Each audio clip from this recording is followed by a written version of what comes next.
For decades, the turn signal stalk has been the most boring piece of plastic in your car. It's a simple lever on the left side of the steering column, unstyled, unbriefed, but fundamentally essential. But the modern pursuit of the clean cockpit changed the math.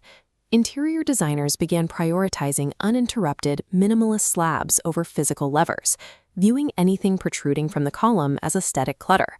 Removing the stalk served two masters: design and budget. Capacitive pads on the steering wheel rim are significantly cheaper to wire and manufacture than a mechanical stalk with a self-canceling cam, so the lever was deleted in favor of two touch-sensitive pads. In a static 3D computer render with the steering wheel perfectly dead center, the decision looks flawless.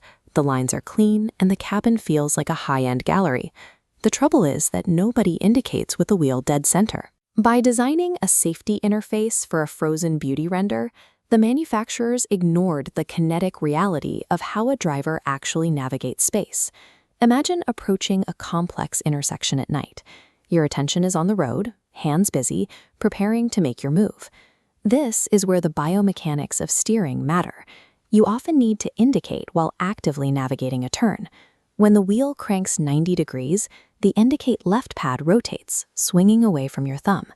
You fumble in the dark, tapping empty plastic instead of a physical lever. Elegance turns to panic as you're forced to look away, hunting for a moving control. By attaching a critical control to the moving rim instead of the fixed column, the design breaks the primary rule of tactile safety: predictability. This isn't just a theory. In Norway, driving schools actually stopped using these vehicles because students were failing their tests in roundabouts. They simply couldn't find the blinker while steering, leading to missed signals and clipped curbs. Regulators are now stepping in. Starting in 2026, Euro NCAP will withhold top safety ratings from cars that hide basic functions inside touchscreens. It's based on the 2-second rule. Glancing away from the road for even 2 seconds sharply raises your crash risk. Without physical controls that can be found blind, a vehicle will automatically forfeit the points needed for a 5-star safety rating. What began as a styling preference to clean up a render has now materialized into a hard, measurable regulatory failure. Now comes the financial irony. The same manufacturer that removed the stock is now selling a retrofit kit to bolt it back into the exact cars that were built without one. The price to fix the mistake is €660. There is now a thriving aftermarket dedicated entirely to restoring a basic piece of plastic that should never have been removed.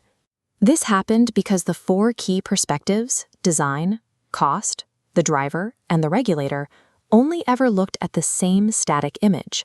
They never argued over a kinetic scenario where the wheel was actually turning. A choice made to save money on wiring ended up costing the consumer over $700 to restore a workable interface. This is the core of design intelligence, the process of simulating and arguing over the omitted states of a product before the first part is ever manufactured. It means showing the wheel cranked upside down, testing the blind reach, and scoring the cabin against physical safety criteria before it hits the road. Proving a kinetic flaw in a digital simulation is far cheaper than losing to a driving examiner, a docked safety star, and an expensive physical retrofit.